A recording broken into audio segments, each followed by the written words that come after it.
Hi guys, so I thought I'd make a quick update about what's going on in Iceland with the volcano there, because this is, I wouldn't say completely unusual, but it is stranger than what the volcano did before the last eruptions, in my opinion, because the seismic activity, we know it has increased over the past weeks, and the magma chamber is fuller than ever. It has exceeded the upper limit. So it's approaching something like 22 million cubic meters. But one thing that was obvious the last few days is before the seismic swarms, there was 60 earthquakes in 24 hours, 90 and stuff like this. But what has been happening the last few days is the earthquakes are getting larger to an extent where you would think, okay, this is it. The eruption is here, because that's what happened in the past eruptions. So I have to tell you how high they were. Let's just quickly talk about the last 24 hours. So there were almost 60 earthquakes that have been recorded at that magma tunnel at the Sutnuka crater series. The magma tunnel we're talking about, for those of you who don't know, is the one that was formed by a magma intrusion on November 10th, when it was really shaking and rattling a lot, because the volcano was sending magma out of the shallow magma chamber, and it was causing an intrusion. That means the magma was spreading out, but it didn't make the way to the top, but it was forming a magma tunnel that is 15 kilometers long, and you see it here on the map how far it stretches. So it goes underneath Grindavik and into the sea, and it has also formed these sickle valleys, these land subsidences left and right of it. So along this magma tunnel we have seen all these eruptions that have happened over the past, almost 10 months, I would say.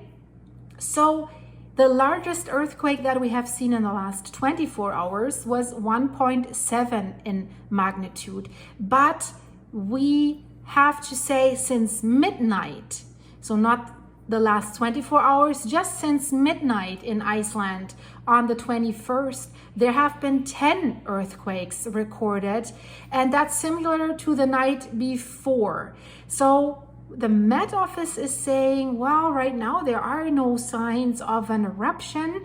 The magma accumulation has exceeded the upper limit, but they say there is no way to predict when this Sutnuka crater series will erupt again. But look at what happened on August 18th. There you see that map. There was a 2.5 magnitude earthquake, and that is quite high. So that is usually the indication we're seeing the eruption. That's why there were news. Yeah, it's getting close. It can happen at any time. And this 2.5 was the biggest earthquake they had there since the last eruption started. So that shows you the significance. And don't mix that up with tectonic earthquakes of plate movements and stuff like this. Yes, they are higher, but for volcanic movements, a 2.5 tells you something, because magma, if it's on the move, it rumbles, right? If a train runs through your village, you hear it shaking, and that's what that is. So where was this 2.5 located? You see it on the map. It was northeast of Hagafell. And so it is in that area where we are seeing these eruptions. The number of earthquakes is clearly increasing and has been increasing over the last few days.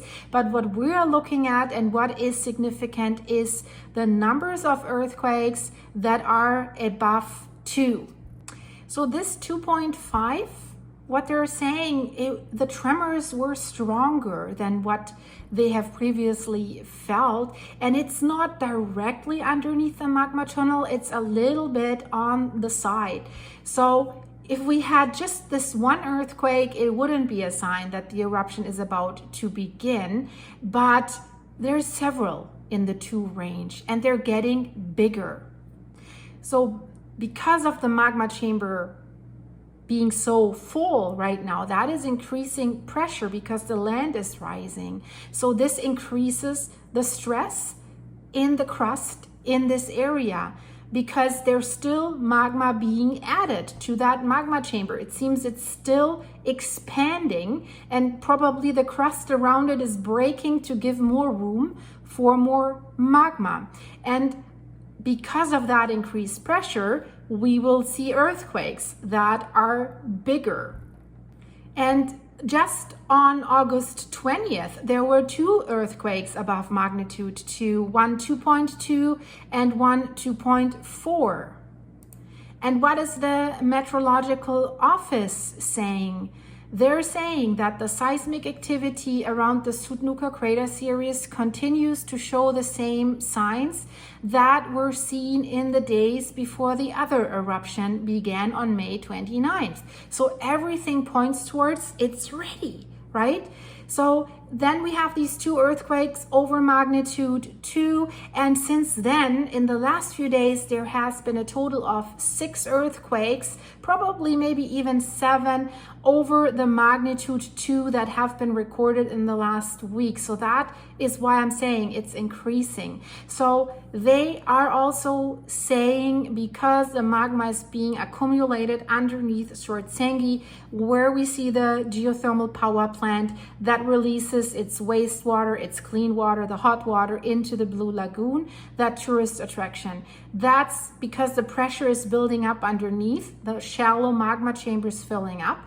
That's why we see this seismic activity.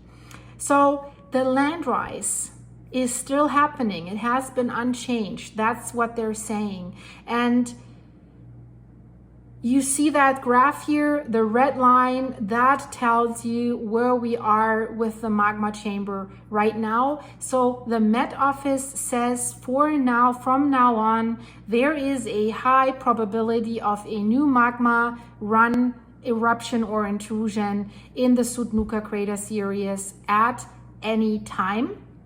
And what are they doing to save themselves from that large amount of lava that could come out, since the pressure is building up so much and the magma chamber is getting fuller and fuller by the day?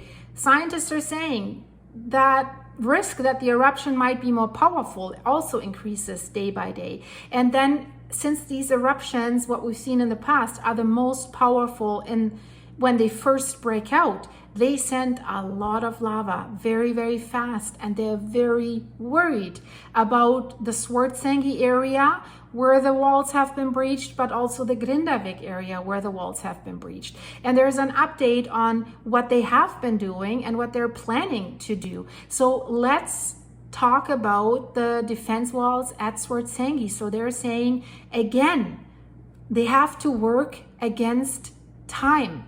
And the defense wall at Hagafell, so that would protect the power plant. You see it here. What's behind these dozers is the Svartsengi Power Plant. They're 12 meters high right now. They started out, when they originally wanted to build them, with 8 meters. But the problem is, since these repeated eruptions and repeated lava flows, the lava carpet that has built up around these defense walls has gotten higher and higher and higher. So in the last eruption, the defense wall at Svartsengi was breached, and they really, really panicked because the lava started to flow towards the power plant. So with very minimal equipment that they had at that time, they tried to cool down the lava with water. So now they have ordered bigger pumps and bigger hoses in order to spray it with way more water. So they have that equipment in place as well. But if there's a big lava flow, you can't stop it. You can try to divert it, but not stop it. And if it's inside these defense walls in Svartsengi, there's Mount Thorbjorn, there's natural barriers that would send the lava towards the infrastructure, right? So a lot is at stake. And what they're saying is the lava has, from the eruption site, it has a direct route down to Svartsengi. And that's the dangerous thing. With the last eruption, they said, we're so happy that it stopped, because before the eruption stopped, the lava was breaching the defense wall. So here you see they have made it higher 4 meters, but will that be enough? So 2 factors that are dangerous. How powerful will the eruption start out? will that already breach the fence walls in Grindavik and Svartsengi? And then how long will it last? Because the longer it lasts, the more lava it sends. And we've seen in the last eruption, it was building that lava lake at Silingerfell, accumulating a lot of lava, and then the walls of this lake were breached. It was sending down a lava waterfall with a lot of magma fast flowing in a very short period of time towards these defense walls. So they're not sure that these defense walls will hold. Same thing in Grindavik. What they're saying is this time, you know, in the past eruptions, they always had these dozers ready, also outside the defense walls to do something, but they want to get things done now. They say it's better not to be out there in the proximity of the defense walls when the volcano sends down the fast flowing lava. So work is being done right now around the clock to raise the defense wall, basically between Hagafell and Silingerfell, in order to protect that power plant at Svartsengi. So what they're saying, and it's not super encouraging, they're saying that defense wall has reached the first level, so to speak. So they think it can handle thin lava and the first flow of lava very well, because that's how it was in the past, right? But then if the lava starts building up many, many meters, then they have to see, and then they have to work against the lava again, right? Because then there's the risk that the lava might rise above this dike again.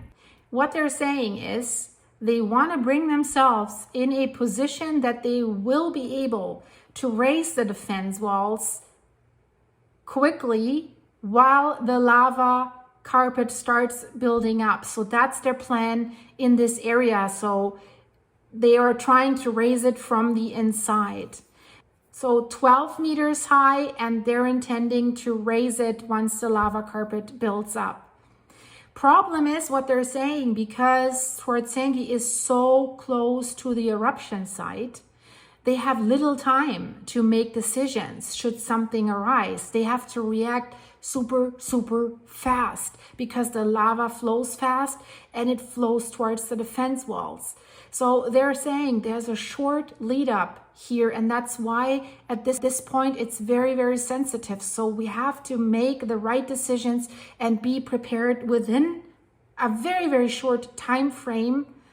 And they think that they're underneath the most threat because they're so close to the crater and there's a direct flow. So that's why in this area they say it is important that they have more capacity there than in other places. And I mean, look at that crack that has formed in Hagafell. And it's not, here it doesn't look very wide, but it's very deep and it's very long. And it, like a few weeks ago, it started to open up and getting longer. It's been there before, but we could see smoke and steam coming from out of it. So people were thinking, will the eruption come up there? So this is the force of nature. So we will have to wait and see what is going to happen. It can start at any second now, and it could be very, very powerful. We haven't talked about Grindavik much in this video and the risk for Grindavik. The risk is very, very high. Check out my last video about that.